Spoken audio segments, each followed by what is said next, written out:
Hello, everyone, and welcome to episode 29 of Genn and Millie, where a Gen Xer and a millennial share the strength-based perspective through which they view the world. We are your hosts, Allison and Tess. Welcome. It is good to be with you and be able to talk about strengths. I want to start off. I have a gift for you. A gift? I was very inconspicuously hiding it. Oh my goodness. I'm very familiar with this album. So because you can't see it on video, this is Captain and Tennille Love Will Keep Us Together, which came out in 1975, the year that I was born. Captain and Tennille has about 4 albums that their cover photos feature their bulldogs. And this is one of them. Another one, the captain is always wearing his captain hat and sunglasses. They were married and since divorced. So I've always thought that this album cover is interesting because I believe his eyes look dilated. Yeah. That is so interesting. That is lovely. Yes. So I found it. I went to this this record shop in Council Bluffs that I found, and it was like the most. Let's see, it was the coolest yet the most overwhelming place I've ever been in. Was it Kane's Collectibles? Kane's Collectibles in Council Bluffs. Described it beautifully. We'll put it on the worth mentioning board if you're ever around, and if you're ever around in the area and like to look through records. And so I found several iterations of this album there, and of course I knew that you would just be able to rat off all sorts of statistics and facts for me about them, but it was in one Genn and Millie episode we talked about this album and that song, and I remember linking it, and so when I saw it I was like, oh, this is perfect. I'll have to get a copy for Allie. They're like they're kind of one-hit wonders. They have a couple other songs. Love Will Keep Us Together is one of the most popular, and on that album probably for sure the most. And then they have another song called Muskrat Love that I would not recommend for anyone really, but this is the one song that I will rock out to in my car at any time and sing along very loudly. And I've got a great memory from Vegas when we were there with some friends, and we were at a piano bar, and one of the pianists, he shouted out, "What song do you want to hear? Who do you want to hear?" And I said, "Captain and Tennille." And he turns and looks and he said, "Who would say that?" Who likes Captain and Tennille? And I proudly raised my hand. Just that song. But this is it's a great album cover, because it just so encapsulates 1975, when I was born, the year I was born, the trends, the clothing, the hairstyle. Oh, yeah. And like I said, they always feature their bulldogs. That's so great. Yeah. Oh my gosh. I love Thank it. you. So, that was so sweet of you to think of that. It's been like in my apartment for 2 months probably, and I've been like, oh, next time, and then I missed it like the last time we recorded here in the office. Otherwise we've been recording on the road, and I just have been like, this isn't, those are interviews, it's just a different kind of recording, so I knew I needed the right time as well to give it to you. So I remember this morning, and I've been sneaking it around because you and I kind of live in close quarters in the office, so I was trying to keep it hidden, try to sneak it into the recording area beforehand. And we have been on the road. We've been traveling a lot. I think this is probably the most I've ever traveled for work, and it's been really, really good. Lots of learning, lots of podcast time for me in the car.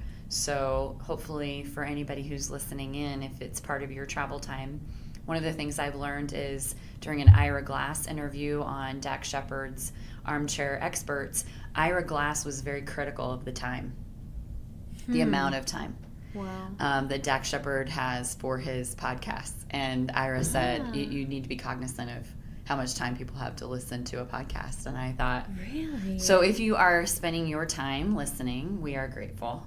and thankful, and hopefully you'll take some learning from it as well. I love that. I love the arguments that people have for or against certain amounts of time, because I personally love longer podcasts. So when do you listen to longer?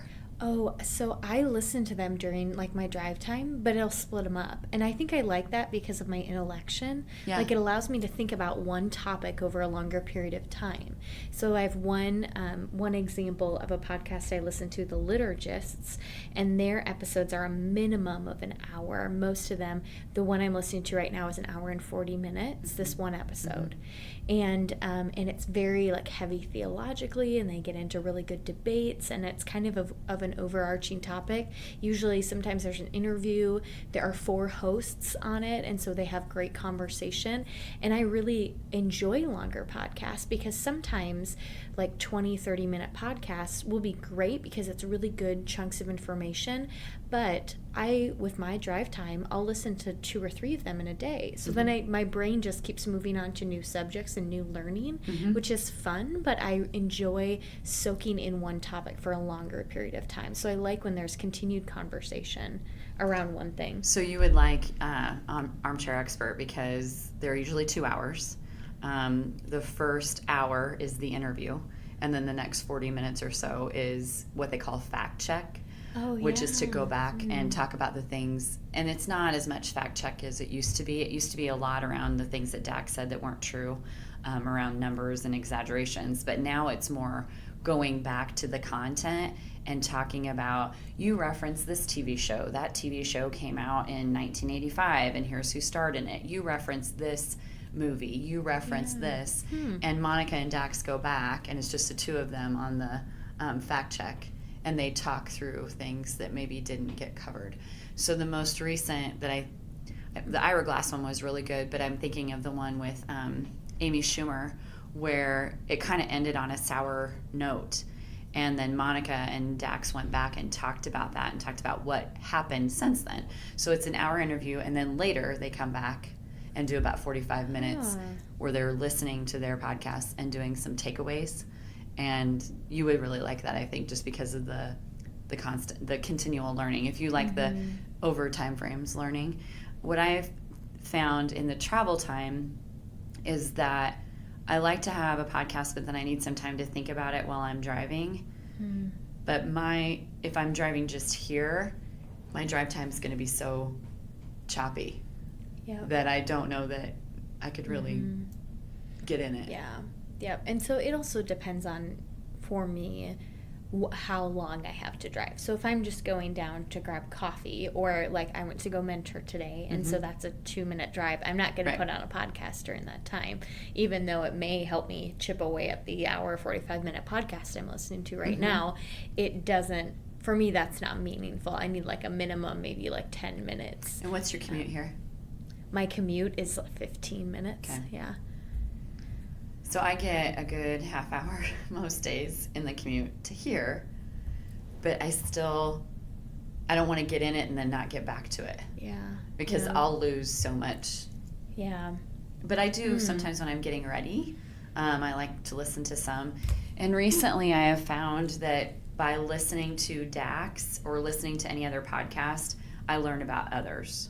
Yeah. So I started a list. One in particular I think I shared with you that I think would be just really great for people to listen to is Radio Lab, which is Ira on the Dax podcast said he is not jealous and it's okay to talk about Radio Lab in front of him. So Dax did, but there's an episode called Blaine, and it's really fascinating.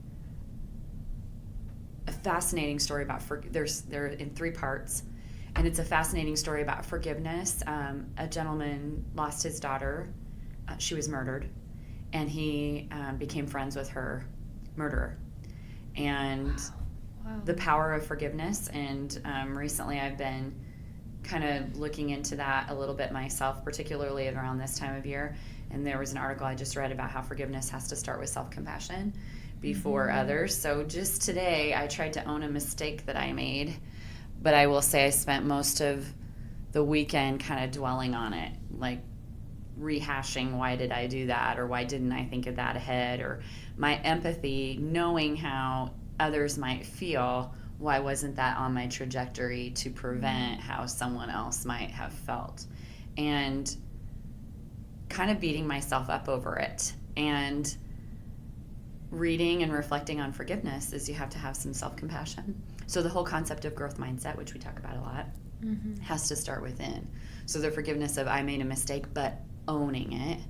And then one of the things that I loved, we had time Friday to spend with some of our staff talking about strengths and the power of giving people opportunities to reflect on people who have helped them get to where they are today. And I used a phrase that I haven't used a lot, but that people are not self-made, they're help-made. And so in the season of gratitude, one of the things that I'm working on, I try to be very intentional of praising and thanking people who have helped me, but to be really intentional this week about reaching out to those who have helped me to get to where I am today, because it did not come from me. It came from a lot of people who have invested in me and forgiven me and given me second chances when I make plenty of mistakes. So it started with the podcast on blame. I love that. So we talked just a lot about this, like at church and in my life. It's a concept of unforgiveness is the term that we use when you have not forgiven someone, and the image that's used is you're shackled to them. And there was a sermon recently where my pastor talked about this one man who just had so much unforgiveness towards him, and it was like 30 years had gone by, and he had Facebook messaged him and been like, will you just get out of my head, yada yada yada, talking all about how he had so much offense and so much anger towards my pastor and all of this stuff. And my pastor was like, oh gosh, I hadn't even thought about him for the last 30 years, yet it had so shackled and hindered this man who felt this unforgiveness. And so the whole concept is that when you harbor unforgiveness, it's much more about yourself, and it's much more detrimental to yourself than it is to the actual person who you feel like has made offense against you. So the offender hadn't thought about it for 30 years, but the offendee had thought about it constantly. And it wasn't even a true offense. And so it's one of those things. There's an image within the restoration event that that you had gone to, and about about like bungee jumping and how you have these ropes and cords that are connected to you, and that is what unforgiveness does, is it shackles and it binds you, and it weighs you down. And so it's only when you truly forgiveness isn't necessarily for the other person. Right. That might be reconciliation, but forgiveness is about freeing yourself from what has been hindering you within that blame cycle. So part of the work that I've been doing, and I can say this here with Al-Anon, is about making amends. And oftentimes we don't realize when we have offended or hurt. And so back to this week, when it became very evident to me that someone was upset by my careless thought that I did not think in my head was that big of a deal, was a big deal, I had to put myself in the shoes of the person who felt offended, and try to make amends for that, and try to say, I hear you and I understand where you are. I can't do anything about whether or not they forgive me. I can only say, I am sorry for that. I hear you. I recognize it. But what you decide to do from here with that is up to you. And to own it publicly is sometimes really hard for me. Not because I think I'm perfect, and not because I'm not good at, in my opinion, being pretty raw and real about the massive mistakes I make, but recognizing when there's a difference between what I think is right, as we've kind of talked about, and wrong, and what other people see as right or wrong, and how to really extend grace. In my head, how we got from A to B was best for the group, and the other person, people, plural, mind, it was not the right path. So that concept of right versus wrong was a great reminder to me of how important it is to step back and think, who else who else might have wanted to feel included, aware, have information disclosed to them, and how hurtful it can be if they're not. Yeah. So, and I know for me, when that's happened to me, when information hasn't been disclosed to me, I've gotten pretty riled about it. And so I had the opportunity to make amends by saying, I get you, I hear you, and I'm sorry for that. So it was a good lesson for me, a really good lesson in making amends, and trying not to do necessarily the right or wrong thing, but do something that recognizes that the other person felt wronged. Yeah. Yep. That's good. I'm going to pause it.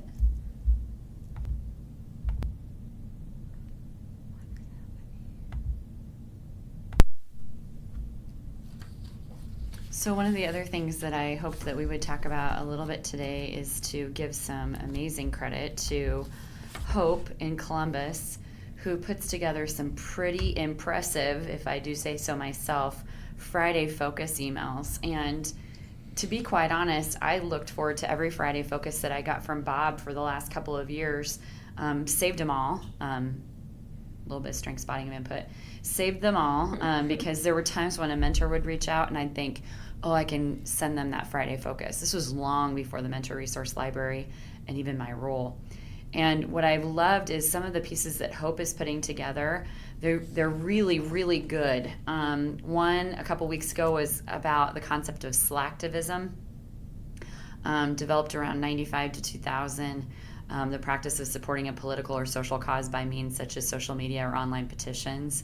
Very little effort or commitment. I thought that was absolutely a great way to talk about what does it mean.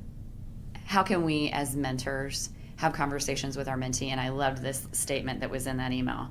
Through your time and commitment to teammates, you put your compassion into action. And if you notice, the match support email that came out was around compassion connection and the way we have conversations around compassionate conversations. So I thought that was really good. And then she sent out recently, this is part of the reason we're here, is because of our generational differences. And there have been a couple things that have come up recently around Generation Z. And so this was a great resource that I think we'll probably look at even a little bit closer. Gen Z was born between the mid-90s and early 2000s. They'll be turning 18 between 2013 and 2027.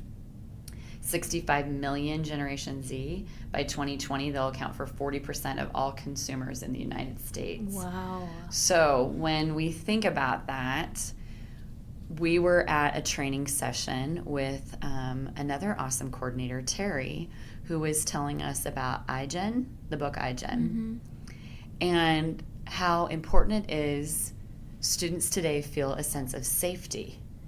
And so it got me thinking about how we have seen so much deliberative show up in high school students recently, which has surprised us. And we didn't really, I don't think, have a hypothesis yet on why. But the concept of safety, that makes a lot of sense. So when you think about overwhelming sources of, I mean, I don't want to limit it just to screens, but overwhelming sources of information that are part of students' lives today, and the way they're trying to process it, and then everything that is fearful today. And so I can see why deliberative might be showing up a little bit, because it means let's pause.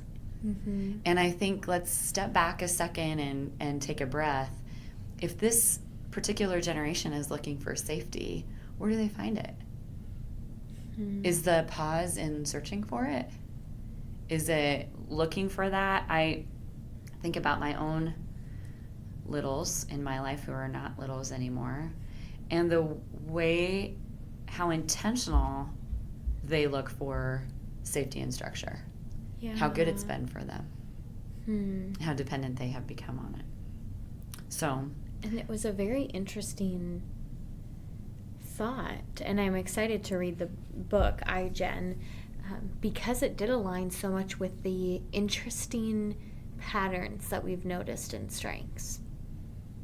And I think it's something that's different than what we maybe make assumptions about, because we don't know a lot about this Generation Z, and because I think we make a lot of assumptions that they're millennials, but a little bit worse, right? Because they're the next generation, but they aren't. And so I think it's really good to think about their overall characteristics while not trying to put them in a box, but thinking about what is, I love the activity from Gallup, the best of me. This, you get the best of me when, you get the worst of me when. This is what I need from you, and you can count on me too. And I think those are some of the most important questions we can ever learn to answer about ourselves. But I also think there are lots of patterns in generations, right? Which is why we see these kinds of assumptions, like Generation Z, seems to be primarily independent. It's good to notice that and to know that it helps to explain, just like strengths does. It helps us to put behavior into perspective in a larger construct of who people are and how they choose to function, what choices they make, what does their behavior look like. I liked this thought around how, this is a generation that was born completely within technology. Yes. The war on terror and multiculturalism. Yes. So when I think about just the perspective that my son and daughter even have, and my mentee has, they've taught me a lot because I've been willing to listen to their perspective. They've also been really good at telling me where I might be assuming. Yeah. We had a conversation this weekend, and later on I was hearing Lauren describe the conversation that we had had to someone else. And the way that she described how the conversation went, how I don't see how I am. I don't realize what my strengths always look like in projection. So, and I think I'm fairly self-aware when it comes to my strengths. I've been practicing this for a while, but she was explaining a scenario where she had told her dad and Abby something, and she told them first, and she talked to someone else, and she talked to someone else, and she got advice from someone else, and then she brought the conversation to me. And because of the questions that I would have, she wanted to be prepared for the answers. Wow.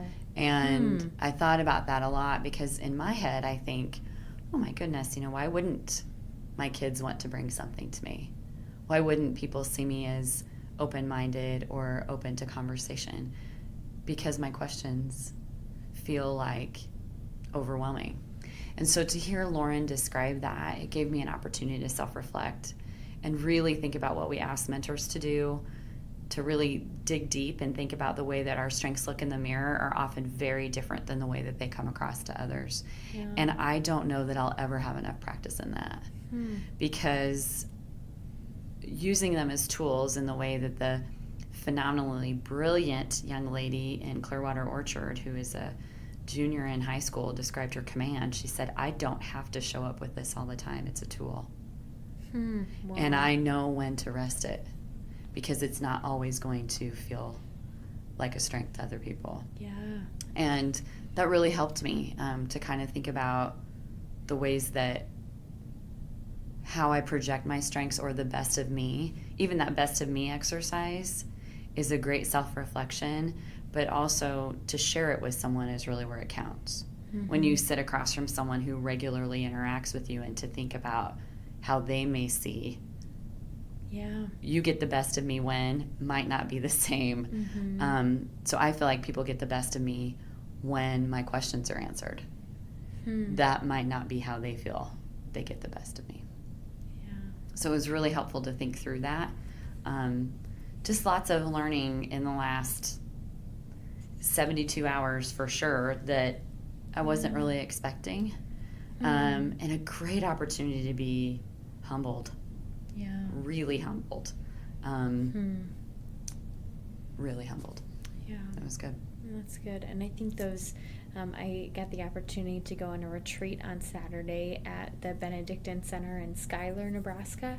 And it was about spiritual pathways. And one of my favorite things, which it was great looking towards the future and goal setting, but one of my favorite things was we took a look back at the entire year. We were supposed to bring our calendars, and I wanted to go completely technology free for this retreat. So I actually sat down Friday night and made a paper calendar of the entire last year, which is a bit like counteractive to what I always say. But since I wanted to go technology free, I had printed out just monthly calendar templates and just went through and wrote down everything from January till now, which was a lot. So it was really good to look back on and to reflect. But we got to go back and write down times of consolation. So times where we were moving towards God, times where we felt in flow, these things, kind of, for me, it's from a spiritual perspective, but just also times where we felt happy and we felt pure joy. So things like that. But then we went through and we looked at times of desolation, and those times stick out a lot more quickly. Right? I was thinking when we were going back, I really had to look at my calendar and say, okay, where were these times of consolation in my life? Like, I really had to look and actually see the content and think, oh yeah, that was a good time. Like starting off with Scott's Bluff and working with their board and strengths. That was a great time of consolation for me, getting to recognize maybe the gap areas and help them to work through those things. But then, as soon as she said we are going to do this with desolations, times where you were maybe moving against the will of God or away from God, or times where you felt struggle, times where you weren't functioning in your strengths, those came a lot more quickly. I needed a lot less time to fill out that sheet versus the times of consolation. But what I loved about it is that we got to use both of the answers to those times, to those lists of consolations and desolations, to say what were some things that I needed to be taught throughout the year as a result of these things. And oftentimes we can think of our times of desolation, they're really good lesson times, right? These times that we, the world says we fail, it's all about growth mindset, right? We don't have failures, we have great learning opportunities. And I feel like that was for us kind of this mutually shared, oh my gosh, I can't believe that just happened. We totally overlooked things, and it really did have a negative impact. Being able to look back and say, okay, I easily know the lesson from this. But then also, I think I had a very interesting time looking for what were the lessons in the consolations. And I was so surprised at how correlated they were to the lessons I learned from my desolations. It's gratitude. Right? Yeah. Yes. So the times where I was in desolation were times where I talked about how, I had this kind of revelation that, I might be functioning in my calling, but I'm not stepping in obedience, and I must have both in order to be in consolation. And so from the lessons that we learned, I noticed that in the consolations, because when something really good would happen, I'd be using my strengths, and it was what I was supposed to do. When it was in desolation, I might have been using my strengths, but it was not what I was supposed to be doing. I should have said no. I should have put up boundaries. I should have, whatever that was, those times of desolation. But so it was interesting how they were kind of flipped. They were the same thing, but just in a positive and negative sense, and how easy it was to pick up on patterns. But from both of those reflections, we created signposts for our spiritual path walk, the path that we're on, these signposts that can help us to notice before we get to those times of desolation what needs to happen. So mine was, I need to be stepping in calling and obedience. Right? I need to step out in both things. And so I think as much as it's a total growth mindset thing to look at our quote unquote failures and say, what can I learn from this? But I think it's a strengths-based mindset to look at what are our successes and what can we learn from this? And when we take the two in tandem, we often find such beautiful correlations between the two to be able to see, okay, the times when I was doing really well in my life or had a great moment of joy is oftentimes my behaviors or my actions or my intentions are the exact opposite of the times where I felt a lack of joy or felt a dissonance in my life. So this is part of a daily practice for me with morning ritual and evening ritual. Yes. And I quarterly take my written calendars out and look at what has gone well, what could be improved. It's practice that a lot of the books that I read on a regular basis, The Simple Abundance, which I talk about a lot, but I'm currently reading Rebecca Ray, which is a book about happiness, but it's so much about personal reflection. And in my year, this year, the word of the year that I choose, I look back and say, where did I practice this word? Was I intentional about this word? Sure. And then in the morning, I look at I just read a quote about how sleep is such a gift because it heals a lot and it allows us to process information. And then when I wake up in the morning, I have a focus for the day. But at the end of the day, and this kind of leads me to Brene Brown and Courage to Lead book, gratitude is it's a concept that people love to say, yep, we're practicing gratitude, but it's truly a practice. Yeah. So every day, every night, I write down 3 things that I'm grateful for. And I have a journal right next to my bed, and sometimes it's, the feel of clean sheets, or it could be Thai food, whatever it is. But what I've tried to do is look for a moment of growth. And so I know today that being brave about sending an email that made me nervous about owning a mistake is going to be part of my gratitude. Yeah. Because it's part of the struggle, which we did really well when we talked about Gallup Strengths Day. Mm-hmm. What didn't work, and we owned it. What didn't work, where we could grow from that. Yeah. And that I have gratitude for, because it's owning. We're not trying to cover up that it didn't go well, or we're not trying to dance around. Mm-hmm. Not when you own that publicly, or you own that to others, it makes it a lot easier to own it within yourself as a true growth mindset moment. Yes. And true gratitude for the learning. Mm-hmm. When we can say out loud, I'm sorry this wasn't the experience that I had hoped it would be, or I'm sorry mm-hmm. that this happened, it wasn't what I intended. But I think gratitude as a practice is really important. There are a lot of ways that people can practice gratitude. I'm going to be very intentional this week, always during Thanksgiving week, about reaching out to others and saying, thank you, I'm grateful for you. A lot of people in my life probably hear that phrase a lot, but I feel like at the end of days, I would want for people to know that their influence has been of such significance, mm-hmm. that it's not taken lightly, that I just reached out to Roseanne. I hope you all read Grief and Gratitude, but I just reached out to Roseanne today.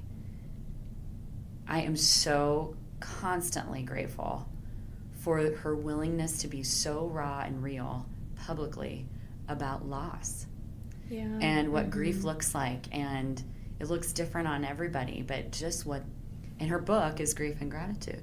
And I think she's really had to dig deep into her strengths, but also into her blind spots and into those moments of growth and learning when there's not a lot she can do about the current circumstance. I think some days, wow, today was really hard, or I'm really upset about this, or this really frustrated me. And then I think, okay, really? That's what you're getting upset about? That's what you're frustrated about? You're lucky that you have this. You're lucky that you have this struggle. And I was thinking also during our staff event on Friday, we are so lucky, Tess. I don't know that there is a single person that I interact with that does not love what they do and being part of an organization that does for others. Yeah. So when we do some of the activities, I don't think we can possibly imagine what it would be to go do an activity with someone who really hated their job. Yeah. If you would have seen me and I dearly love Davidson Agency Insurance, but if you would have seen me sitting there those days in that office entering deck sheets, I was miserable at my job. And when people think about everybody's had a job they've hated, you don't see that here. Mm-mm. But with that comes a lot of passion, and with that comes a lot of intention, and with that comes a lot on people's plates. And so balls are going to be dropped. Yeah. And to extend grace is really important, and I think had some learning lessons about that. So practicing this is, I think for some of us, it's a lot easier to practice gratitude when things are good. Yep, for sure. But to practice gratitude around those moments of desolation, that's where the true practice is. Can I be grateful for the times I was mad? Can I be grateful for the times I was frustrated? And what did I learn from that? That's good. It's important.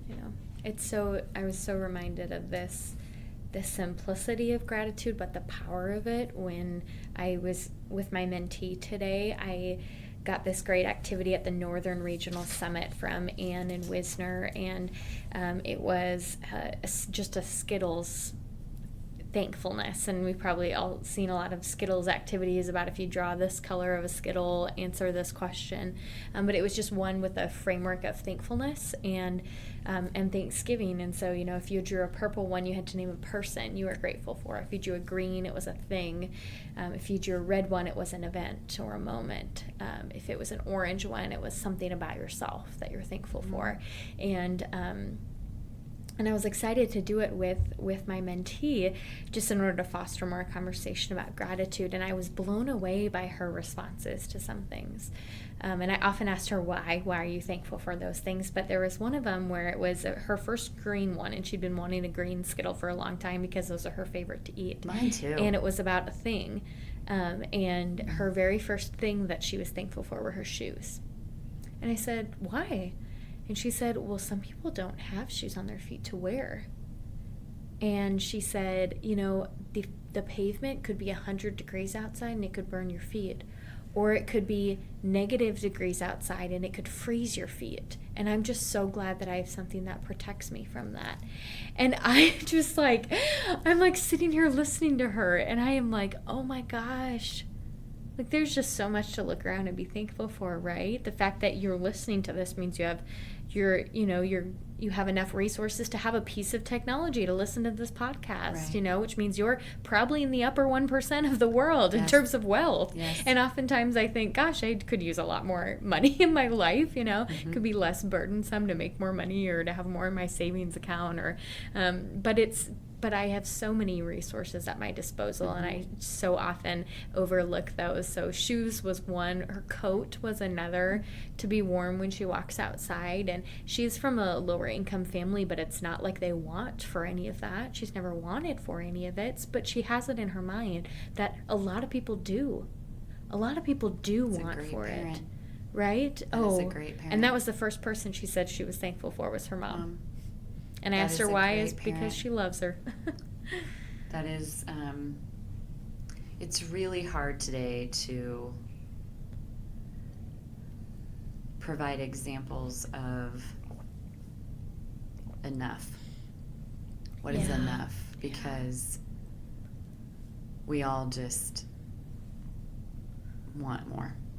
And whether that more is with knowledge, power, status, technology, the most minor of inconveniences really frustrate us in a day of technology being right at our fingertips. Mm-hmm. The slightest inconvenience, not being able to log on or get the Wi-Fi at a coffee shop. I mean, traffic in your vehicle that you are stuck in. I mean, the slightest of inconveniences really rattle us today. Mm-hmm. And I think the purity of her perspective, I mean, that is who she is. And I hope that's a forever thing. It's so beautiful to witness and hear about. But her strength of caring. Yes. I mean, it's coming from a place of genuine care for others, to consider the fact that other people don't have shoes. I mean, you can't teach empathy. No. You can hope that she just has it. She just has it. She does. And I think that that activity, which we'll add to the worth mentioning, I've seen that multiple places. Mm-hmm. And Hannah has done such a great job with some of our activity ideas. I think it's made the Facebook page before. I think so, yeah. But that's a great one to consider. So would be a great one to do at your Thanksgiving dinner table. And it was really fun because we then started doing it for each other when we started getting a little bored with it. She loves to change the game up a little bit or change the rules. So then whichever color we drew, the other person had to answer about us. So my mentee had to tell me a person that I'm thankful for, that she's heard me talk about in my life. Oh, geez. And I had to talk, about a moment in her life that I've heard her share about. So she went, to a trip to Disney World last summer. She was invited by a friend. So I talked about that. It was a great moment. One of my favorite one that I have never spent a whole lot of time maybe expressing gratitude for, was places that you're thankful for. So my first one was my little Hugo apartment. That's this little tiny cozy place that I just love and is so full of comfort. And I talked about Denmark and getting to live there for 7 months and just how much I love that place, and just all of these things that I never think. I think about people, I think about maybe tangible resources, but what else? Like moments in your life that you're thankful for, places and spaces that you have gratitude for, things that you love about yourself. I love that was one of them, because we talked about strengths. It was a simple conversation about strengths. We both first drew an orange Skittle, which was something that you're thankful for in yourself. We both drew orange right away.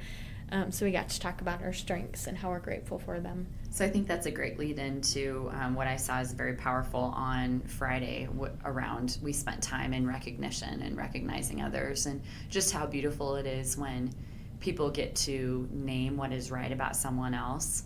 And we all had the opportunity to give bucket drops. I had to read mine aloud because there are a couple reasons I do that. One, it's of course my communication, but we've always done on your birthday 3 things that you love about the person.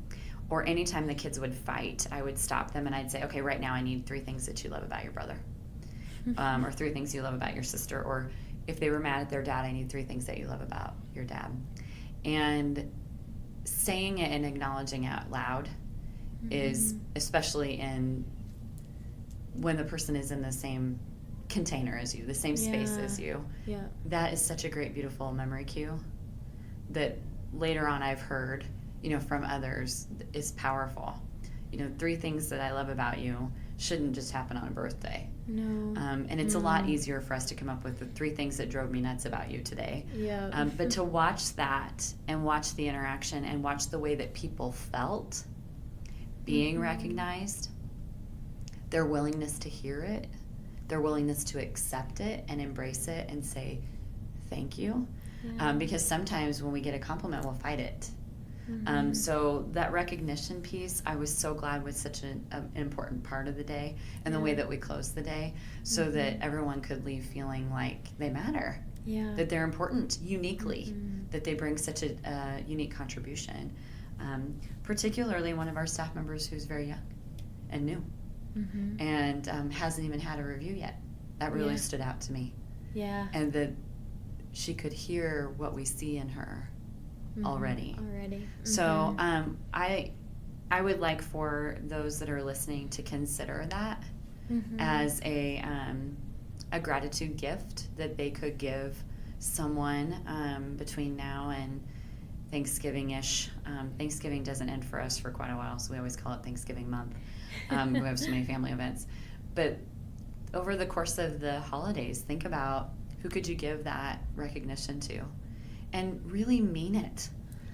Look at the person and really mean it. And a bucket drop is a great way to do it. You could send an email. You could send a note. You could call them.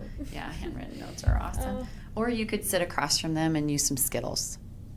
Whatever it takes, but I think considering that gift of recognition and praise and gratitude, so that more people have the opportunity to not sit in desolation. So that they can hear those moments that they have done well and grown and been a model to others, that might be one of their reflections if they're sitting where you are. We have a huge responsibility as humans in the words that we choose. It's really good. Oh, I love that. So we would love for that to be really a takeaway, a follow-up for you all. First, let us know if you're listening. We have this continual question of who's listening to us. We would love to know. So if you're listening, send us a message on Instagram, email us at Teammates. You can find us on the teammates.org website and shoot us a message there, or if you know our emails, feel free, or follow us on Instagram and comment on this post. We'd love to hear that as well. And then really for a follow-up, we would love for you to offer one piece of meaningful recognition this week for the Thanksgiving holiday. And we know and have noticed there are a few international listeners. So for those of you internationally that are listening in, gratitude, I love that we talked about it this week because it is Thanksgiving, but it's something we can practice no matter if we're intentionally celebrating it because we celebrate the holiday of Thanksgiving or not. So offer a piece of meaningful recognition to someone over the next week, and we'd love to hear how that goes. So thank you, everyone, for tuning in to episode 29 of Genn and Millie. We are new to the podcasting world. Again, we're trying to figure this out, who actually listens, who follows, how to balance sound, for example, has been a huge desolation that I'm learning from. So please give us a rating and review on your podcasting platform of choice. To interact with us, let us know who you are, and let us know how your moments of meaningful recognition go. And to share the questions that we posed on this episode, please follow us on Instagram at Genn and Millie. That's at GENNANDMILLE. Until next time.